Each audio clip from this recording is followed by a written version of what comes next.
오늘은 일어나라라는 제목으로 하나님의 말씀을 살펴보겠습니다. 최근에 제목이 조금 충격적이어서 보게 된 동영상이 있습니다. 제목이 이렇습니다. 쉬었음 청년 70만 저는 낙오자인가요? 우리나라 최초의 탐사 프로그램에서 만든 것입니다. 일하지도 않고 일을 구하려는 시도도 하지 않고 일을 원하지도 않습니다. 교육기관에도 다니지 않는 채 쉬면서 지내는 청년들, 쉬었음으로 분류되는 청년의 숫자가 무려 70만 명에 달한다는 것입니다. 처음에는 숫자 때문에 충격이 됐습니다. 그런데 이 영상을 보다가 더 충격받은 게 있어요. 이런 청년들의 모습하고 그들의 말 때문입니다. 한 청년이 몇 년 만에 처음으로 자신이 사는 곳으로 초대해서 인터뷰를 하게 된 거예요. 그런데 보니까 창문에 신문지가 붙어 있었습니다. 그래서 물었어요. 그러자 바깥 세상이 보기 싫어서 신문지로 가렸다라는 것입니다. 그리고 옆에 보니까 거울이 뒤집어져 놓여 있는 것입니다. 또 물었습니다. 그러자 이렇게 대답을 합니다. 제 모습이 별로 싫어서 뒤집어 놨어요. 자신이 없어서. 또 한 청년은 12시쯤 일어나서 밥을 먹고 넷플릭스 보고 게임하고 다시 눕습니다. 그렇다고 이 청년이 행복할까요? 그렇지 않죠. 이 청년이 이런 말을 합니다. 저는 지금 꽤나 실패한 삶을 살고 있는 것 같거든요. 죽고 싶다. 그만 살고 싶다. 다시 나갈 수 있을까? 세상 밖으로. 이 영상을 보는데 문득 이지선 교수 생각이 났습니다. 대학생이던 23살 꽃다운 나이에 만취 운전자의 음주운전으로 교통사고를 당해서 온몸에 중화상을 입고 40번 넘게 수술을 했습니다. 그 끔찍한 사고를 당한 후에 미국으로 유학을 가서 사회복지학을 공부했습니다. 기독교 명문대학교인 한동대학교에서 교수로 학생을 가르쳤습니다. 최근에는 모교인 이화여대 교수가 되었습니다. 그런데 사람들이요, 이 이지선 교수에게 붙여준 별명이 하나 있습니다. 사고와 잘 헤어진 사람, 사고와 잘 헤어진 사람. 그러니까 보통 사람들은 사고와 잘 헤어지지 못한다라는 거예요. 과거의 상처와 헤어지지를 못하여서 현재를 살고 있는데도 불구하고 과거를 살아요. 여전히 과거의 상처 아래 묶여서 살고 있다라는 거죠. 그런데 청년들이 이런 모습이다라는 거예요. 잦은 실패와 헤어지지를 못하니까 다음 페이지로 넘어가지를 못하고 있는 것입니다. 이 이지선 교수는 그렇게 큰 상처를 받았는데도 불구하고 어떻게 이렇게 사고와 잘 헤어질 수가 있었을까요? 이지선 교수가 했던 인터뷰를 보니까요, 답을 쉽게 알 수 있겠더라고요. 이런 내용을 이야기를 했습니다. 제가 누군가의 도움 없이는 살 수 없는 상태에 빠졌을 때 저를 향한 완벽한 도움의 손길이 있었습니다. 그 손길이 얼마나 귀하고 소중한지를 아니까 그 손길에 연결되지 못한 이들을 돕고 싶었습니다. 병원에 있으면서 그런 일을 할 수 있기를 바랐고 그래서 공부해야겠다고 결심하게 되었습니다. 누군가의 도움 없이는 살아갈 수 없는 정말 절망적인 상태에 빠져 있었을 때에 그녀가 완벽한 도움의 손길을 경험했대요. 그런데 이 완벽한 그녀를 도왔던 도움의 손길이 뭐였을까요? 처음에 저는 엄마하고 오빠의 손길인 줄 알았어요.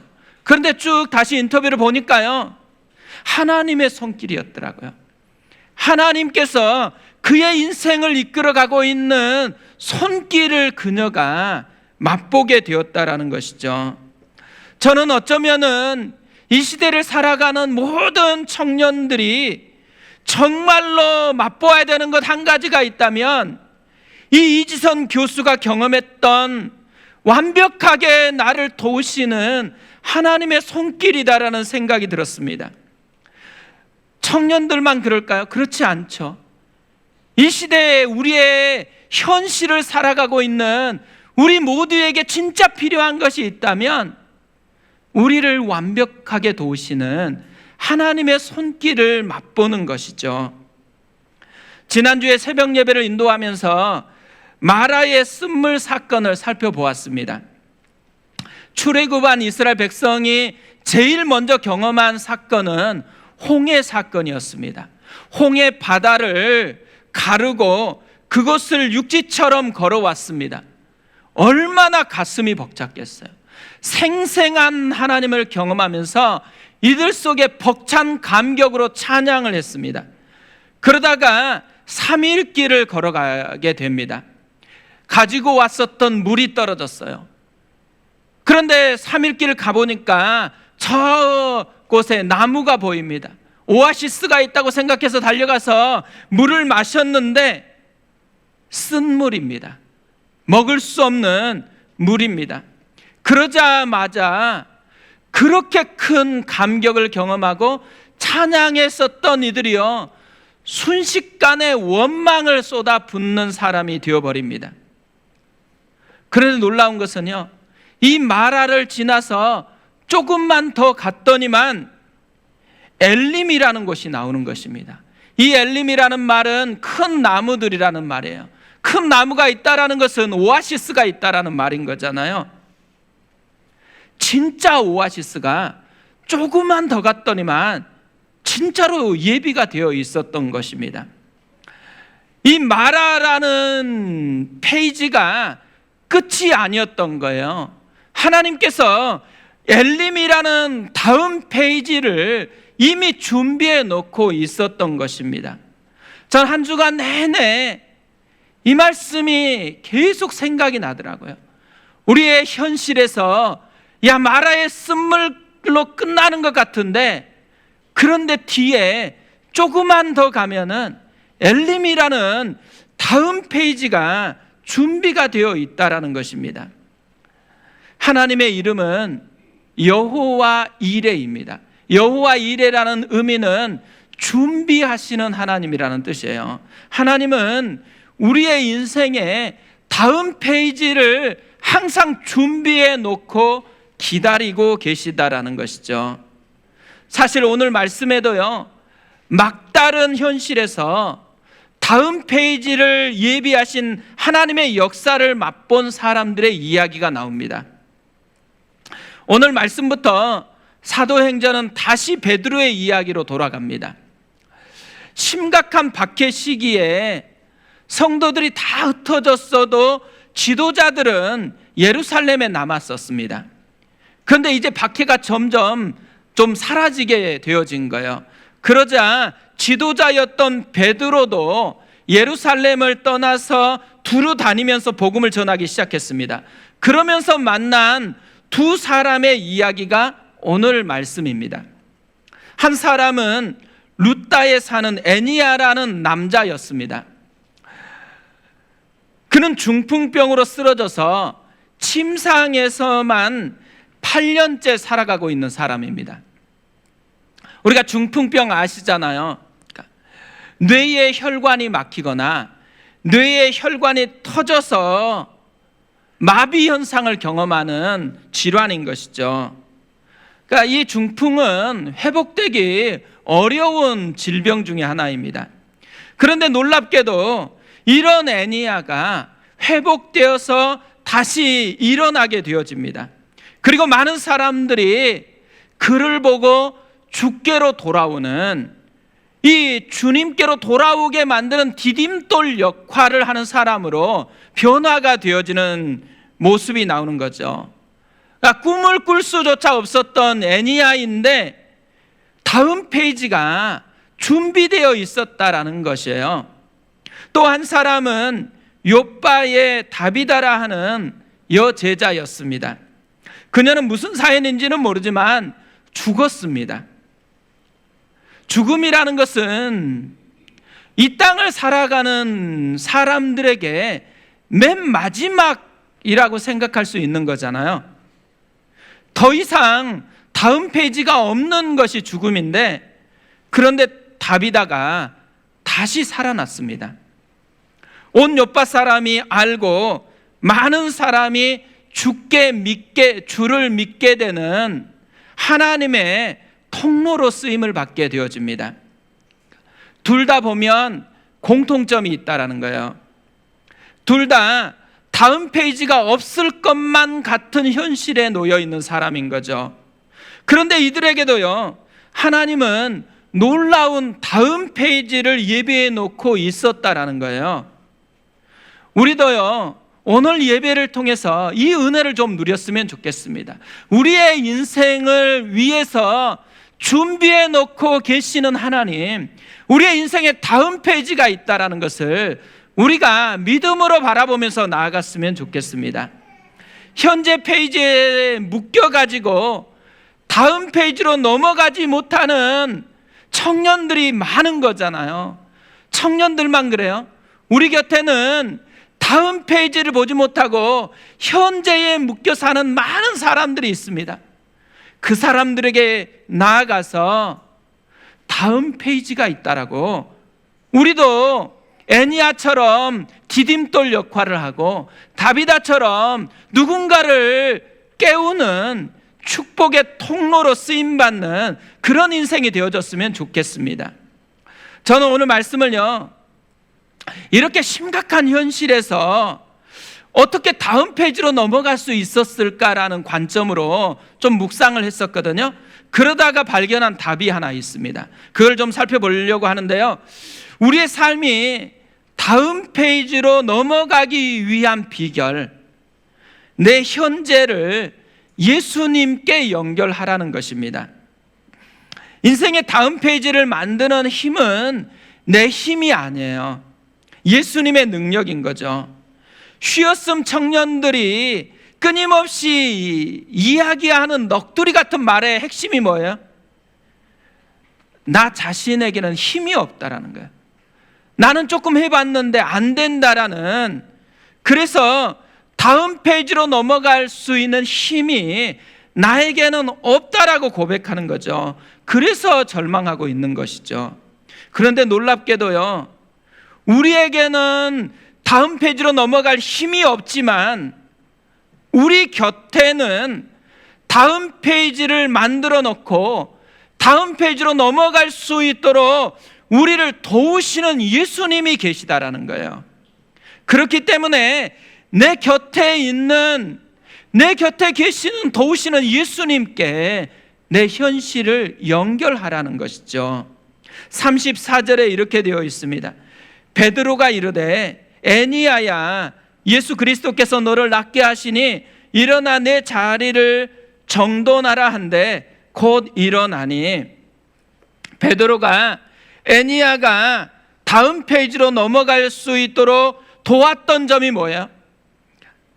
자기의 힘을 쓰는 게 아니고 예수님께 연결하는 것이었습니다. 애니야야, 예수 그리스도께서 너를 낫게 하시니 일어나 내 자리를 정돈하라고 선포하고 있죠. 애니야만 그런 게 아니에요. 다비다도 마찬가지였습니다. 40절에 이렇게 되어 있습니다. 베드로가 사람을 다 내보내고 무릎을 꿇고 기도하고 돌이켜 시체를 향하여 이르되 다비다야 일어나라 하니 그가 눈을 떠 베드로를 보고 일어나 앉은지라. 베드로가 사람을 다 내보냈어요. 그리고 나서 한 게 뭐죠?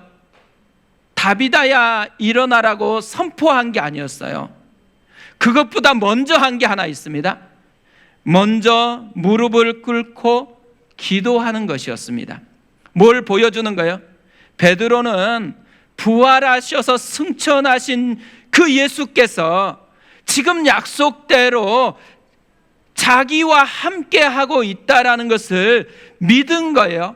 그래서 그 믿음을 가지고 다비다를 예수님께 연결시키고 있다라는 것이죠. 그래서 기도한 후에 다비다야 일어나라고 선포한 것입니다. 오늘 말씀을 묵상하고 있는데요, 갑자기 이런 마음을 주시는 거예요. 나대지 말고 내게 연결만 하는 거다. 하나님이 저에게 그렇게 도전하는 소리로 들렸습니다. 그러면서요, 오늘 말씀을 다시 보게 되어지더라고요. 다시 보니까 베드로에게 너무 놀라운 점이 발견되어지는 거예요. 정말로 나대지를 않는 거예요. 지금 베드로는 경험 많잖아요. 치료했던 경험도 있습니다. 그러면서 자기 경험 많으니까 자기 한번 믿어봐라고 너스레를 떠는 게 하나도 나오지를 않습니다. 그냥 예수님께 연결할 뿐이에요. 더 놀라운 것은요, 기적 이후에 일어난 베드로의 모습이에요. 자기 자랑이 하나도 없습니다. 그렇게 놀라운 기적을 일으켰는데도 다만 모든 시선이 진짜 주님께로만 향하도록 만들고 있어요. 그래서 이 이야기의 결론 부분만 봐도 이것을 확연하게 우리에게 보여져요. 사람들이 그를 보고 주께로 돌아온다라고 애니야의 사건의 결론입니다. 여기서 그를 보고, 그가 누구일까요? 베드로가 아니고 애니야를 보고 돌아왔다고, 주께로 돌아왔다라고 얘기해요. 베드로가 기적을 일으켰는데 베드로는 다 사라지고 예수님만 남고 있다라는 거죠. 뿐만 아니라 온 요파 사람이 또 알고 많은 사람이 주를 믿더라. 다비다의 결론입니다. 베드로는 사라졌고 주를 믿더라. 예수님만 남았다라는 것이죠. 그런데 놀라운 것은 베드로가 서운해할까요? 기뻐할까요? 서운해하는 것이 아니고 기뻐한다라는 거예요. 베드로가 왜 기뻐할까요? 베드로는 지금 인생 최대의 기쁨을 맛보고 있는 거예요. 예수님의 임재하심. 예수님이 지금도 생생하게 자기 곁에서 살아서 사람을 만지시는 그 현장을 보고 있기 때문에 그 기쁨이 가득 차 있다라는 것이죠. 어떻게 베드로처럼 나대지 않고 예수님께만 연결할 수 있을까? 또 지금 베드로 앞에 놓여 있는 상황들 하나하나가 만만한 게 없습니다. 중풍병이잖아요. 그리고 죽음이에요. 그런데 어떻게 이런 상황에서 베드로는 예수님께 이것들을 연결할 생각을 했을까요? 의외로 답은 쉽더라고요. 본 것이 있었기 때문에 그렇습니다. 베드로는 본대로 따라하고 있어요. 오늘 말씀을 자세히 보면요, 한 가지 발견할 수 있는 게 있어요. 중풍병자에게 베드로가 하는 행동하고 다비다에게 베드로가 한 행동은 어디선가 많이 본 것 같은 행동이라는 거예요. 어디서 봤을까요? 중풍병자를 치료하던 예수님의 모습입니다. 마가복음 2장 11절에서 이렇게 되어 있어요. 내가 내게 이르노니 일어나 내 상을 가지고 집으로 가라 하시니, 지금 베드로가 중풍병에 걸려있는 애니야를 치료하는데 34절에 이렇게 되어 있습니다. 베드로가 이르되 애니야야, 예수 그리스도께서 너를 낫게 하시니 일어나 내 자리를 정돈하라 한데 곧 일어나니. 똑같아요. 베드로는 예수님이 일어나 내 상을 가지고 집으로 가라 하신 말씀을 상황에 맞게 일어나 내 자리를 정돈하라고 바꾼 것밖에 없습니다. 그뿐 아니에요. 다비다에게도 마찬가지예요. 마가복음 5장에 보면 회당장 야이로의 딸이 죽었습니다. 이때 예수님께서 어떻게 하셨을까요? 41절에 이렇게 되어 있습니다. 그 아이의 손을 잡고 이르시되 달리다 쿰 하시니 번역하면 곧 내가 내게 말하노니 소녀야 일어나라 하심이라. 사람을 다 보내신 후에 소녀에게 달리다 쿰 선포하셨습니다. 소녀야 일어나라 선포했습니다. 욥바의 다락방에서 다비다의 죽음 앞에서 베드로는 어떻게 행동했을까요? 40절에 이렇게 되어 있습니다. 베드로가 사람을 다 내보내고 무릎을 꿇고 기도하고 돌이켜 시체를 향하여 이르시되 다비다야 일어나라 하니 그가 눈을 떠 베드로를 보고 일어나 앉는지라. 사람을 다 내보냈어요. 그리고 기도한 후에 선포합니다. 다비다 쿰, 다비다야 일어나라. 베드로는 본대로 하고 있는 거예요. 예수님이 행하였던 것을 본 그대로 지금 행하고 있는 것이죠. 그러니까 본 것이요, 그만큼 중요하다라는 거예요. 본 것이 있는 인생과 본 것이 없는 인생은 그만큼 큰 차이가 있다라는 거죠. 이연숙 선교사라는 분이 계십니다. 서아프리카의 부르키나 파소라는, 우리가 잘 처음 들어봤을 거예요 아마. 너무 생소하고 낯선 지역에 남편과 함께 복음을 전하러 나아갔습니다. 근데 남편이 38살 정말 젊은 나이에 사고로 너무나 갑작스럽게 세상을 떠났습니다. 교회를 개척해서 한 달이 지났을 무렵에 성도 중에서 위급하다는 소식을 듣고 신방하려고 가다가 사고를 당한 것입니다. 그때 둘째 임신 중이었고 첫째는 2돌 반이었습니다.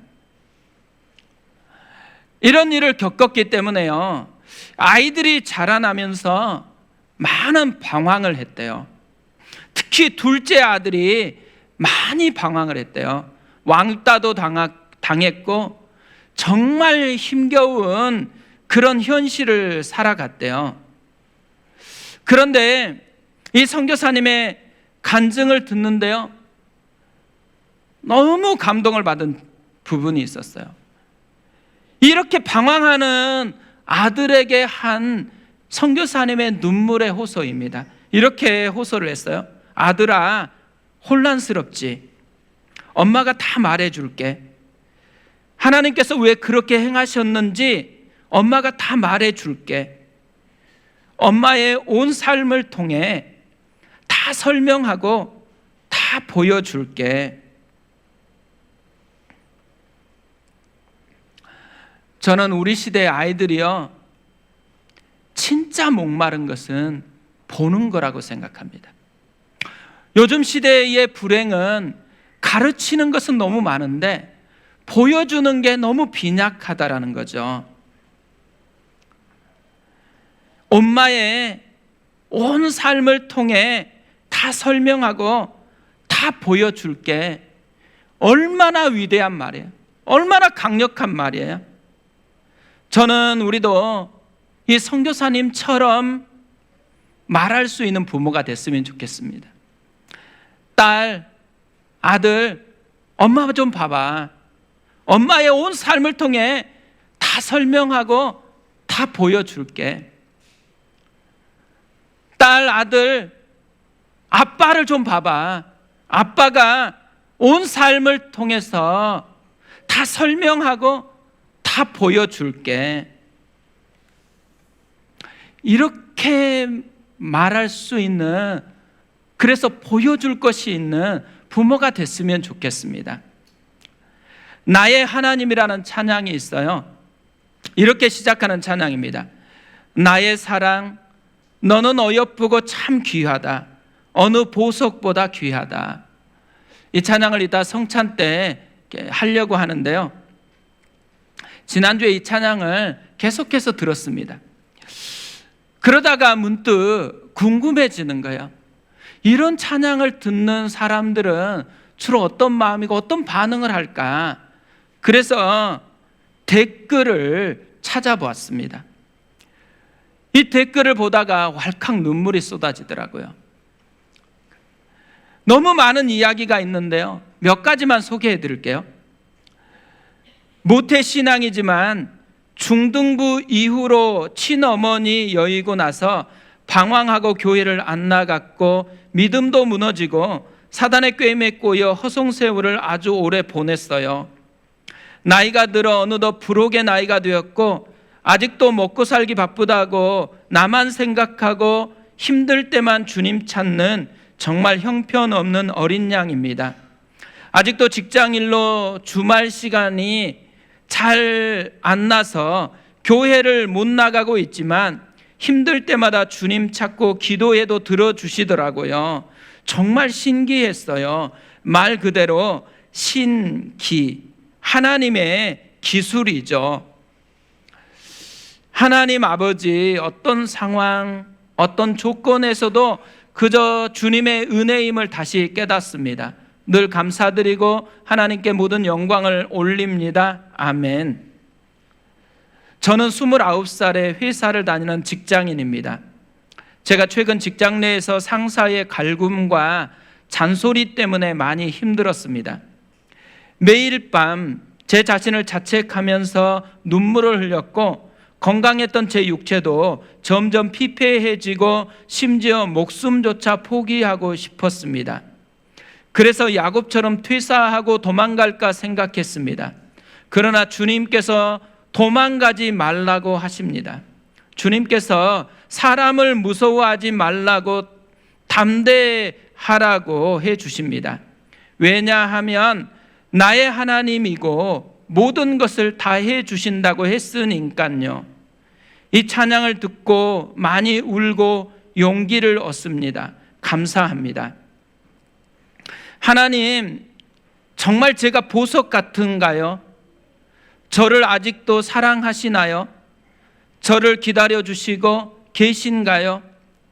저를 아직도 버리지 않으셨나요? 그 빚을 제가 어떻게 갚아야 할지 감도 오지 않습니다. 거룩히 살아갈 힘을 주세요. 주님 나라 위에 일할 수 있게 해주세요. 저같이 쓸모없는 자도 주님 손에 들리면 무엇이든 할 수 있음을 믿고 걸어보겠습니다. 오늘 말씀을 보면 베드로가 2번이나 같은 명령을 선포합니다. 일어나라는 말이죠. 이 일어나라는 말은 히브리어로 쿰이라는 단어입니다. 예수님은 달리다 쿰 선포했습니다. 소녀야 일어나라라는 의미입니다. 베드로는 애니야 쿰 선포했습니다. 애니야야 일어나라는 말입니다. 다비다 쿰 선포했습니다. 다비다야 일어나라라는 말입니다. 그 소리를 듣고 진짜 일어났습니다. 그리고 다음 페이지가 열려서 다음 페이지를 살아갔다라는 것이죠. 많은 사람들이 댓글을 통해서 그 나의 하나님이라는 찬양을 통해서 쿰이라는 소리를 들은 것입니다. 일어나라. 속삭이시는 주님의 마음을 느낀 것이죠. 오늘은 성찬식이 있습니다. 이 성찬을 통해서 쿰, 양주승 쿰, 주승아 일어나라 속삭이시는 주님의 음성을 들었으면 좋겠습니다. 제가 한번 기도하겠습니다.